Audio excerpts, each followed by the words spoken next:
오늘은 이제 마지막 시간 불시접변을 그동안 여러 번 이제 했는데 마지막 시간이 되겠습니다. 불시접변 남은 부분을 한꺼번에 모아서 해볼게요. 우선 첫 번째는 이제 선교에 대해서 화두를 위주로 하는 수행법이죠. 이제 선교에 대해서 그 정도전이 비판을 했는데, 우선 그 초기 불교의 가르침은 그 인연과 과보 이런 걸 얘기하기 때문에 유교의 권선징악과 통한다. 그러니까 그것까지는 괜찮은데, 이제 선교로 넘어오면 이제 언어 도단이니 기행같이 이제 윤리적인 것과 이걸 경시하는 그런 게 생긴다는 거죠. 이제 그런 게 생기는다는 비판을 하죠. 그리고 공만을 부르짖고, 그러니까 모든 게 이제 선교에 대한 비판의 요점은, 그러니까 이 윤리적인 거에 대한 어떤 경시, 그리고 공을 부르짖고 실제적인 것을 실천하지 않는다, 이제 이런 뜻이죠. 그러니까 붕 떠가지고 이제 실제적인 그런 게 없다 이런 거죠. 붕 떠서 이제 실제적인 것이 없다 이런 뜻이죠. 근데 지금 여기서 보면 이 허공불천실은 꼭 비판적인 얘기긴 하지만, 근데 수행하는 사람들이 이제 이거에 대해서 이거는 좀 수행하는 사람들이 알아둬야 할 그런 내용인 것 같아요. 왜냐하면 이제 용수 선사 같은 경우에도 이제 불교를 공을 어떻게 얘기했어요? 공이라는 거는 번뇌를 끊을 수 있는 굉장히 좋은 검인데, 그 어떻게 보면 이제 양날의 칼을 지닌 것이다. 그러니까 칼을 잘 쥐고 휘두르면은 번뇌를 잘 끊을 수 있지만, 그거 잘못 쥐고 잘 이해를 못하고 함부로 하면은 스스로를 다칠 수 있다, 이런 식으로 얘기했거든요. 그러니까 공이라는 게 실제로 잘못 이해를 하면 이쪽으로 갈 수 있어요. 그러니까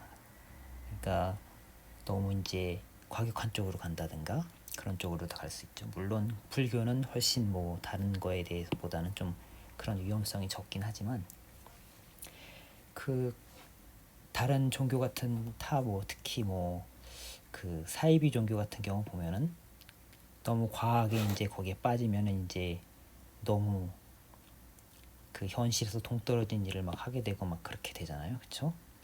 그런 정도까지 불교는 좀 그래도 굉장히 좀 잘못 이해를 해도 그 정도까지 되긴 쉽지 않은데, 그 다른 종교는 그런 경우도 있죠. 네. 그래서 보면은 항상 그 공이라는 걸 배울 때도 실제적인 걸 먼저 이제 우선 실제적인 토대 위에서 상식과 이제 실제적인 것, 내가 현재 알고 있는 거, 이거를 토대로 이 토대 위에서 이제 탐구를 해야지. 이 토대 위에서 탐구를 해야 되는 건데, 공이 무엇인가, 여기서 한번 이렇게 공이 무엇인가 이렇게 가보라는 거죠. 공이 이런 것인가 하고, 이렇게 여기서 이 위에서 딱 발을 딛고 실제 위에다 발을 딛고서 탐구를 해야지. 그래야지 좀 그 위태로운 그런 경우는 피할 수 있다는 거죠. 그렇죠?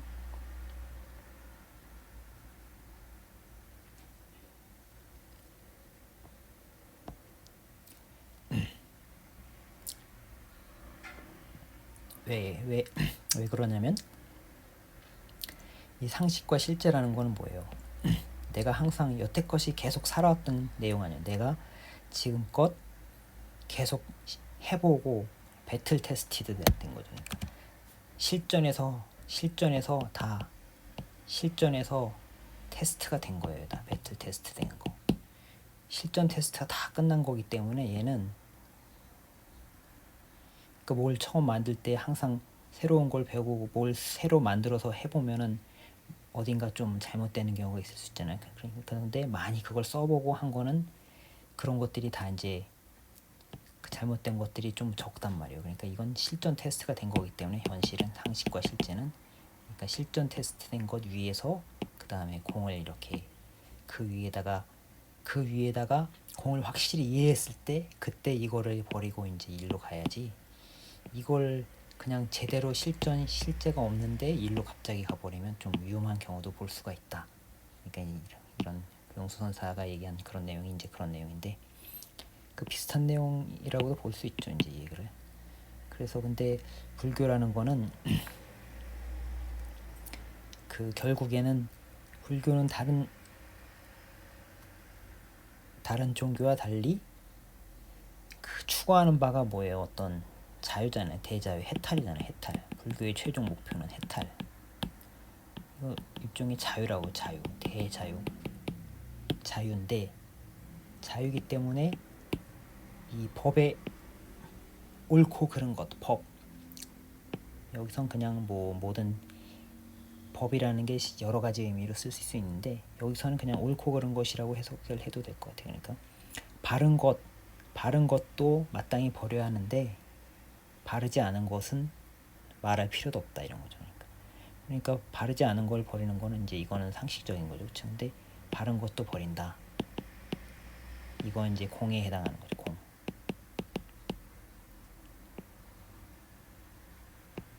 이거는 좀 일반적으로 이건 상식적인 거고, 이게 공에 해당되는 거, 좀 수준이 높은 거고. 그러니까 이거는 잘못 이해를 하면 위험할 수도 있다, 이런 얘기죠, 이제. 그리고 기행에 대해서는 뭐 기행은 뭐냐? 기행은 이제 선사들이 이제 처음 딱 깨달으면, 그러니까 선사들이 그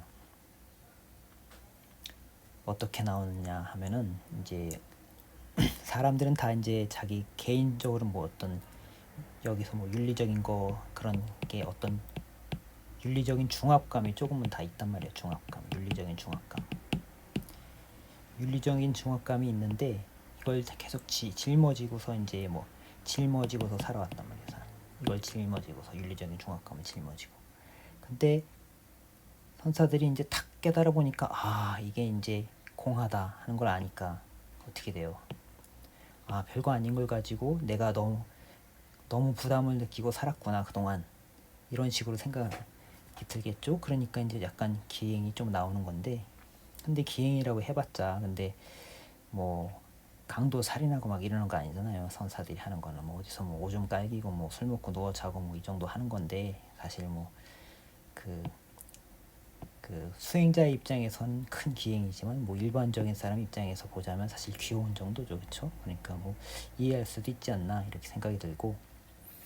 그리고 보면 초기 불교 이제 옛날 선에서는 이런 게 좀 있는데, 옛날에는 그 불경의 초기 불교나 뭐 이런 데 보면 기행 같은 거 별로 안 나오잖아요. 그런 이유가 제 생각에는 그때 이제 선수행한 분들은 그 지혜를 위주로 닦는 거 아니에요, 그렇죠? 선수행은 지혜를 위주로 닦는 거라고. 근데 지혜를 위주로 닦는 거고 좀 빨리 수행을 하는 거고. 그런데 옛날에 이제 부처님 같은 경우에는 고행을 그 윤리적인 중압감 정도가 아니라 윤리적인 것을 넘어서서 윤리적인 거로 뭐 안 좋은 걸 안 할 뿐만 아니라 그걸 넘어서서 고행을 엄청 했잖아요, 그렇죠? 고행을 막 그냥 거의 극단적으로 했기 때문에, 그러니까 윤리적인 중압감을 넘어서는 그런 고행을 했단 말이에요. 그러니까 그런 게 있기 때문에 이게 고행이 실은 뭐예요? 고행이 실은 뭐 윤리가 실은 별게 아니구나, 공하구나, 이런 거 아는 것처럼 이게 중압감을 벗어던질 때 뭐가 나오냐면 고행에 대해서 나오는 거죠. 이제 고행이 실은 그렇게 대단한 게 아니구나, 별거 아니구나, 이렇게 알게 되는 거죠, 깨달았을 때. 그러니까 기행이 나오는 게 아니라 뭐가 나오냐, 고행이 뭐 이거에 대해서 얘기가 나오는 거겠죠. 뭐 그렇게 저는 이해를 합니다. 네. 그리고 기행이라는 거는, 그러니까 사실 부처님은 뭐에 대해서는 정확히는 뭐 어쨌든 이거는 뭐 부처님에 대해서는 잘 모르겠고, 솔직히. 그리고 근데 선사들은 이런 윤리적인 중압감에서 이제 탁 벗어나기 때문에 그 순간에 기행이 나오는 거고. 그리고 또 이렇게 이게 기행이 계속 평생 간다기보다 이제 처음 깨달았을 때, 그때 지혜로서 처음 깨달았을 때, 그때 이제 좀 나오는 게 아닌가 생각이 들고. 그리고 다음번으로 이제 그 정도전이 비판한 게 유교에서는 이치가 있다. 유교는 이치가 있는데 너 불교는 이제 법을 버려라. 아까 그런 얘기 했잖아요. 법을 버리고 뭐 이런 공하다 뭐 이런 얘기 하니까 불교는 이치가 없다. 그러니까 이기론으로서 유교의 이기론으로서 불교의 이제 그 공사상 법당사 이런 걸 비판하는 건데 근데 제가 볼 때는 제가 보는 게 아니라 이제 고정학적으로 볼 때는 사실 이기론이 이제 주자가 만든 거예요. 주자. 사실 원래 논어나 이런 유학의 초기 주자 전에는 내용이 논어 같은데도 내용을 보면 공자님이 굉장히 수준 높은 얘기를 많이 하지만 이런 이기론 같은 이런 논리적인 이런 얘기가 아니라고요. 그렇죠? 어떤 체계적인 주자가 만든 성리학은 좀 체계적이고 논리적인 그런 어떤 체계를 만들려고 하는 그런 내용이고 체계적이고 논리적인 그런 내용이고 논을 같은 데 보면은 그냥 그런 게 아니잖아요. 그렇죠? 굉장히 수준 높은 얘기는 하지만 그냥 어떤 일상적인 얘기들을 많이 하잖아요. 그렇죠? 근데 이게 오히려 제가 볼 때는 오히려 이게 더 수준이 훨씬 높은 건데 근데 이 이기론이 생긴 이유가 뭐냐면 제일 큰 이유가 사실은 불교 때문이에요. 불교가 이제 논어가 이제 이런 논어식의 유교가 있었는데 이게 불교의 어떤 방대한 체계 이런 걸 보고서 그걸 보고서 일종의 그 체계를 따라한 게 이제 사실 이기론이거든요. 그렇기 때문에 이제 사실 되게 좀 정도전이 얘기하는 게 앞뒤를 잘 모르지 않나 지금 그런 생각이 좀 들고 어쨌든 간에 이치가 있다. 그 불교엔 이치가 없다 하는 얘기는 그러니까 이치가 없다고 그러니까 불교의 정수에 대해서 이렇게 잘 이해를 못하는 거죠. 그러니까 정수에 대해선 그 좀 잘 이해를 못한다. 그 정도전의 그 불교에 대한 이해가 그렇게 깊지 않다. 그런 거는 여러 번 느꼈고 어쨌든 그 다음에 그리고 마지막으로 이제 좀 이건 3가지 장인데 불교를 믿어서 역사적으로 해가 된 역사적 예를 들어서 정도전이 불교를 비판합니다.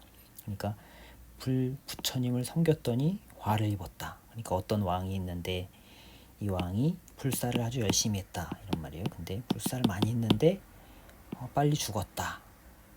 뭐 이런데 예를 들어주는 거죠. 그리고 이것도 마찬가지로 부처를 섬기를 열심히 했더니 그 왕조가 빨리 끝나버렸다. 이런 식으로 비판을 하는 거죠. 이제 이게 3개의 장이나 돼요. 근데 한꺼번에 묶어서 얘기 드리는 거고.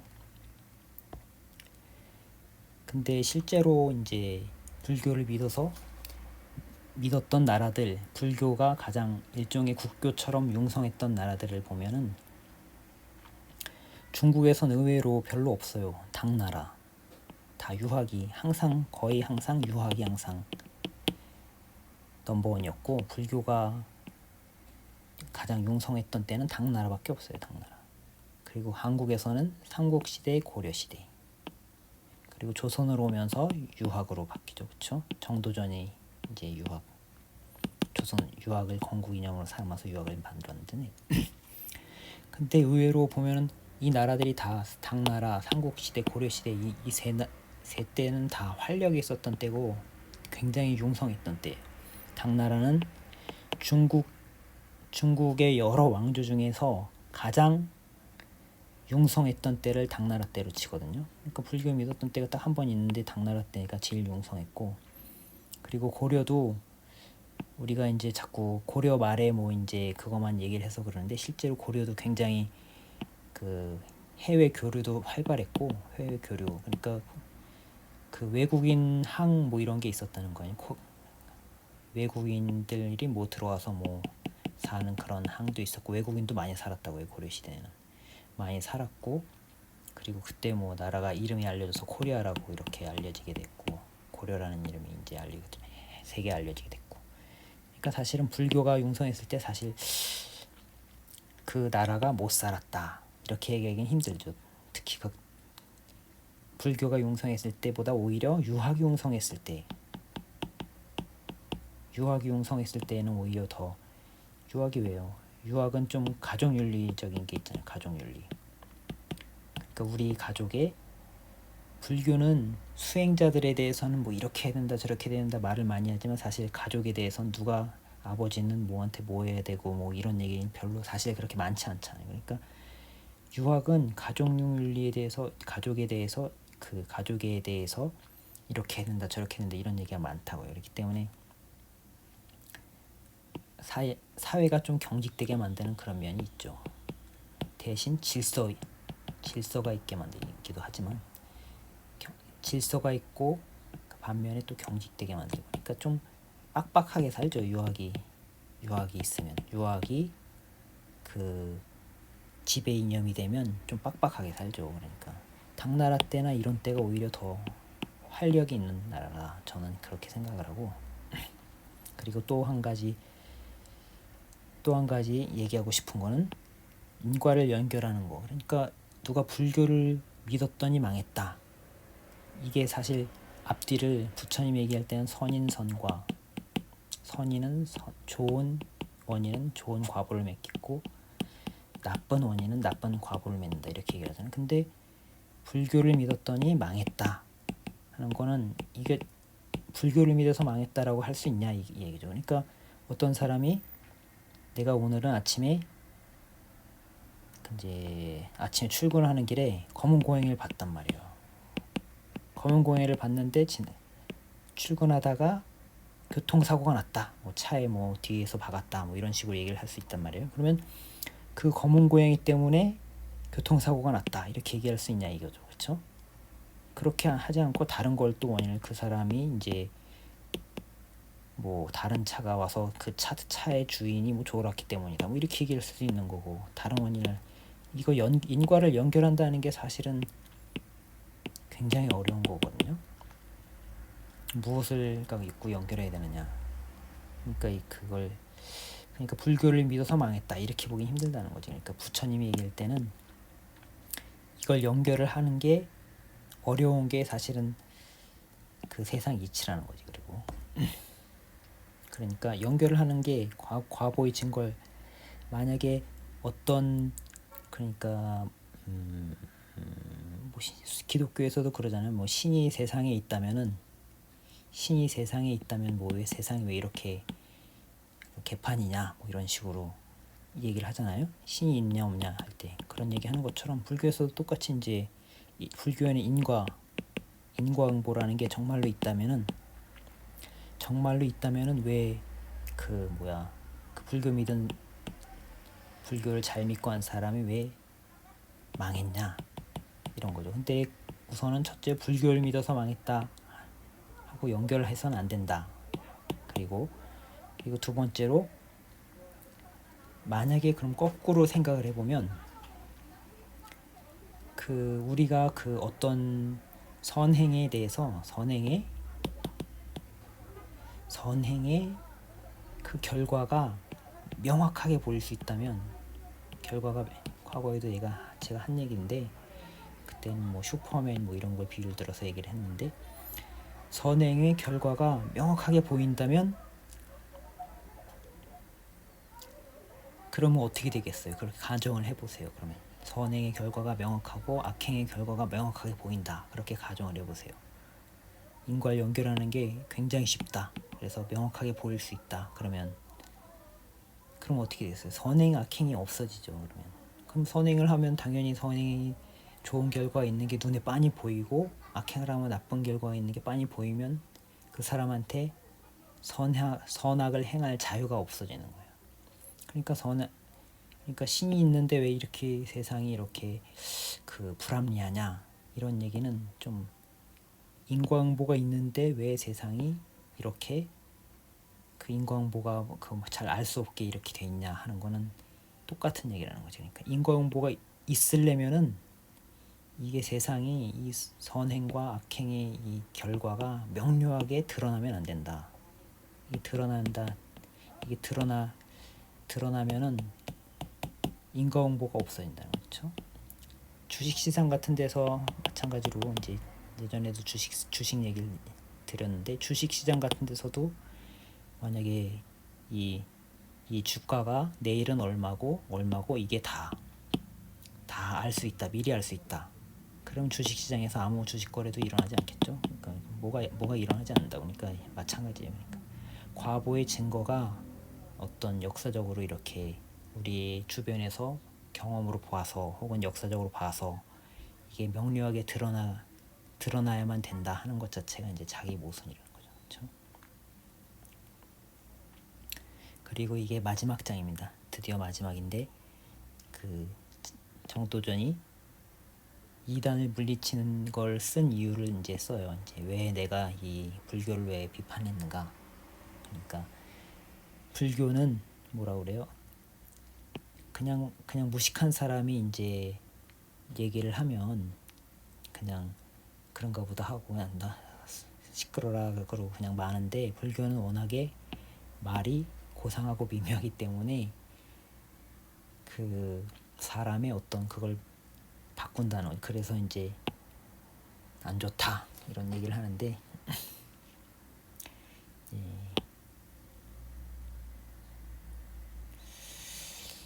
이거는 뭐 사람을 미혹하게 하는 게 미혹하게 한다라고 이렇게 생각을 하는데, 어쨌든 간에 그 정도전이 이제 불교에 대해서는 우선 총체적으로 이제 이거는 뭐 특별히 뭐 할 말이 없고, 여기에 대해서는 총체적으로 보자면 정도전이 불교에 대해서 이해가 수준이 별로 높지 않다. 불교에 대한 이해가 좀 그렇게 깊지 않다는 거예요. 깊지 않고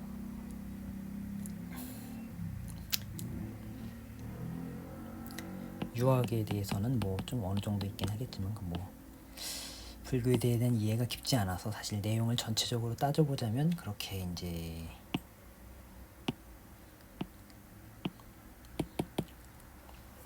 좋은 비판을 하지 못했다. 이렇게